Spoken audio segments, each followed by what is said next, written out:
बधाई छ नयाँ गाडीको लागि। प्रधानमन्त्री बालेन्द्र शाहको चुनाव प्रचार प्रसारमा सहयोग गर्ने क्रममा देहान्त भएका सञ्चारकर्मी स्वर्गीय दिनेश सिटौलालाई पैसा नतिर्ने 23 फिल्म निर्माता तथा निर्देशकको नाम चलचित्र पत्रकार सङ्घ नेपालले सार्वजनिक गरेको छ। यी निर्माता निर्देशक लाज बचाएर अहिले पनि कुनै कफी सपमा गफ लगाउँदै गरेको देखिन्छन्, तर पैसा तिर्ने भने यिनीहरूको कुनै पनि उद्देश्य आजसम्म देखिएन, नत्र यो लिस्ट नै सार्वजनिक हुनुपर्ने थिएन। हेर्नुहोस् निर्माता निर्देशकको तिर्न बाँकी रकम र उनीहरूको नाम सहित। नम्बर 1 फिल्म सिटामोल निर्माता तथा निर्देशक सिमोस सुनवार, तिर्न बाँकी रकम 13 लाख। फिल्म रिमेकका निर्माता निर्देशक खिलबहादुर गुरुङ 7 लाख। फिल्म हर्ष निर्माता एकता पौडेल 2 लाख। फिल्म तेलभिसाका निर्माता निर्देशक 3 लाख। आफूलाई महानायक भन्ने र छोरा अनमोल केसीको लागि 50 लाख बिना फिल्म खेल्नै नदिने फिल्म क्याप्टेनका निर्माता तथा निर्देशक भुवन केसी 6,50,000। फिल्म वीर विक्रमका निर्माता तथा निर्देशक मिलन चाम्स 2 लाख। लभ डायरिज निर्माता विनोद सापकोटा 3 लाख। फिल्म सेन्टी भाइरसका निर्माता तथा चर्चित हास्य कलाकार सीताराम कट्टेल 2,50,000।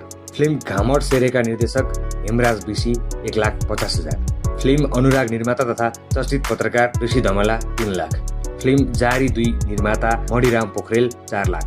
फिल्म ऐचो पैचो निर्देशक तथा निर्माता कृष्ण चौलागाई 2 लाख। फिल्म साङ्लो निर्माता विराज भट्ट, जसलाई दिनेश दाइले आफ्नै दाइ जसरी विभिन्न सहयोगहरू गर्नुहुन्थ्यो, उनको 2 लाख। फिल्म पण्डित बाजेको लौरी निर्माता पमन भण्डारी 2,50,000। फिल्म अप्पा निर्देशक अनमोल गुरुङ 1,50,000। जेरी तथा ग्याङस्टारको निर्माता सरोज न्यौपाने 3 लाख। फिल्म कोसेढुङ्गाका Patrick Khadka 1,80,000। Film London to पेरिसका निर्माता एबी प्रोडक्सन 2 लाख। फिल्म बलिदानका निर्माता तथा निर्देशक सन्तोष सेन 5 लाख। फिल्म प्रसाद 2 निर्माता सुभाष थापा 60,000। चलचित्र मोहर निर्माता चुमन जङशाही 50,000। फिल्म जनै हराएको मान्छे निर्माता विमल न्यौपाने 30,000।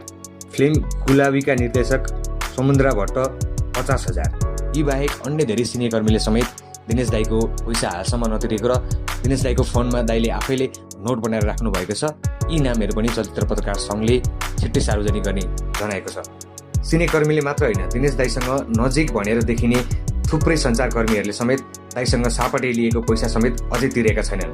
उनीहरू आफैले दिनेश दाइको परिवारसँग सम्पर्क गरेर पैसा नदिए यो न्यारेटरलाई जानकारी भएको नामहरू छिट्टै सार्वजनिक गरिनेछ।